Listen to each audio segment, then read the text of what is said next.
अखंड भारत था। तो उस समय कई सारी रियासतें हुआ करते थे, कई सारे रजवाड़े हुआ करते थे, और वो क्या होता था कि आपस में लड़ते रहते थे। वो एक दूसरे के ऊपर आक्रमण करते थे, एक दूसरे को मारते थे, एक दूसरे को उठा के फेंकते थे।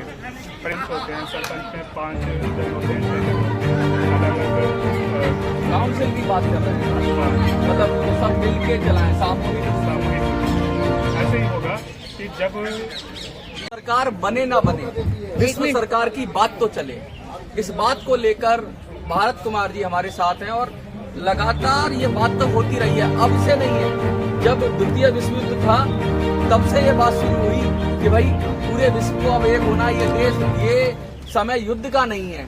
और मोदी जी भी गए जब वहां तो बोला उन्होंने, जब यूएन में गए तो ये समय युद्ध का नहीं, ये समय बुद्ध का है। कहने का मतलब ये समय जुड़ने का है। तो पूरा विश्व कैसे जुड़े? ग्लोबलाइजेशन का टाइम है, सांस्कृतिक रूप से विश्व जुड़ चुका है, लेकिन राजनीतिक रूप से दरमिन भाई कह रहे हैं कि भाई कितने सारे लोग आपस में लड़ रहे हैं।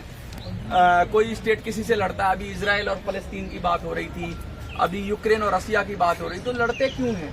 अगर एक सरकार होगी तो आपस में निपटारा कर लिया जाएगा, कोई कानून कोर्ट के जरिए निपटारा किया जाए। ये लड़ने की व्यवस्था तो पुरानी थी, मध्यकालीन युग में ये व्यवस्था थी। इधर फेस करके, बड़ी बात आपके सामने फेस करके आएगी या आ रही है, या कुछ लोग जुड़ रहे हैं?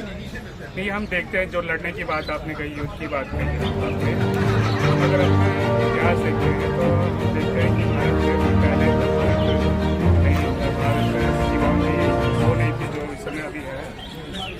अखंड भारत था जब, तो उस समय कई सारी रियासतें हुआ करती थी, कई सारे रजवाड़े हुआ करते थे, कम से कम 400-500 रजवाड़े हुआ करते थे।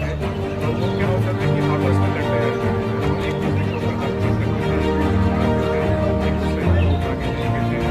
तो इस तरह की गतिविधि जो है वो चलती रहती थी लड़ाई की।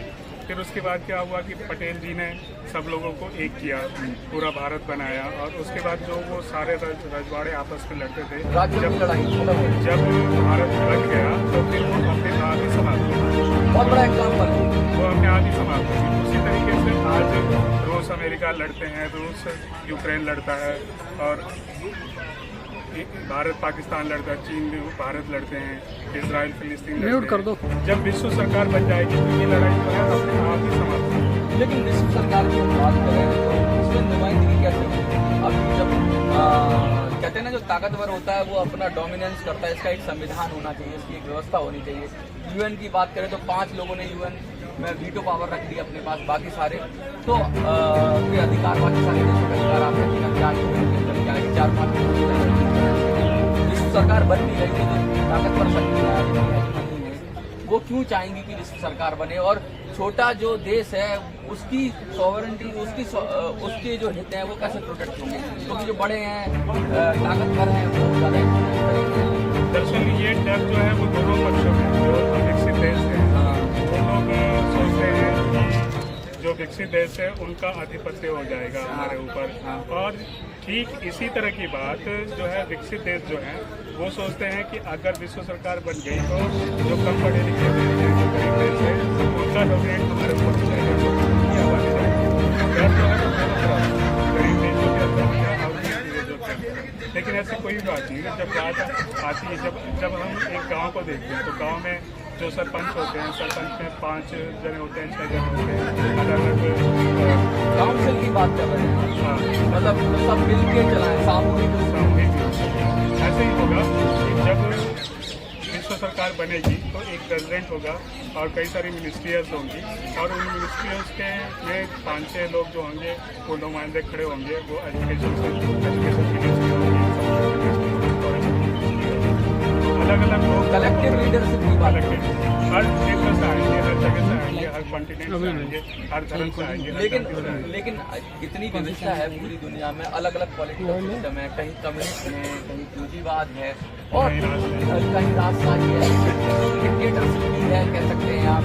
और उसके साथ साथ बहुत सारी पॉलिटिकल कहते हैं माइथोलॉजिकल या थ्योरी कह लो, वो भी चलती है कि भाई कहीं चुनाव कैसे होता है, कहीं कैसे होता है, कहीं रेफरेंडम है, कहीं इलेक्शन है, और कहीं जुड़ाव की बात हो रही है। इतनी सारी विविधताएं हैं, कहीं डायरेक्ट डेमोक्रेसी है, कहीं इनडायरेक्ट डेमोक्रेसी है। इतनी विविधताओं के बाद क्या लगता है कि सरकार बनाने की अपने कहीं बात ना रह जाए, क्योंकि उसको धरातल पर उतारने के लिए उतनी महान लीडरशिप होनी चाहिए पूरी दुनिया को वसुधैव कुटुंबकम करे। मतलब ऐसा नहीं हो सकता कि आप उनके पास सरकार जो कमजोर को कोई सरकार नहीं मानती, कमजोर को कोई बात नहीं करती, इतना ताकतवर होना चाहिए वो बौद्धिक रूप से कि वो हर व्यक्ति को अपनी समान नजर से देखे, वही तो बना सकता है।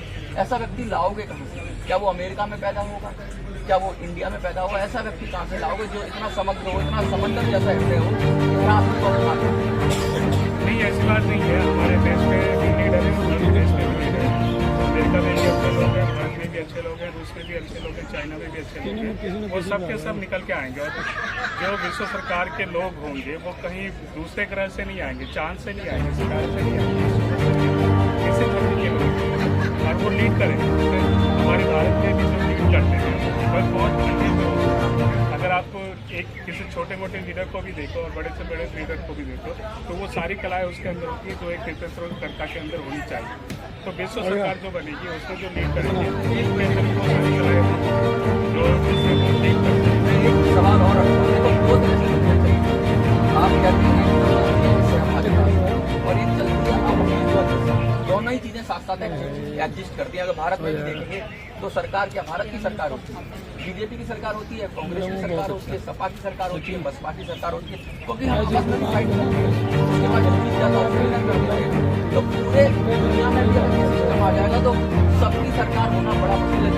दूसरा मैं दूसरी बात कहूँगा, ये तो बात होगी द्वंद्व वाली, सहभागिता की बात। हमने एक अंतरिक्ष कीटाणु होते हैं दुनिया में, तो सारे वैज्ञानिक मिल गए एक साथ, कोई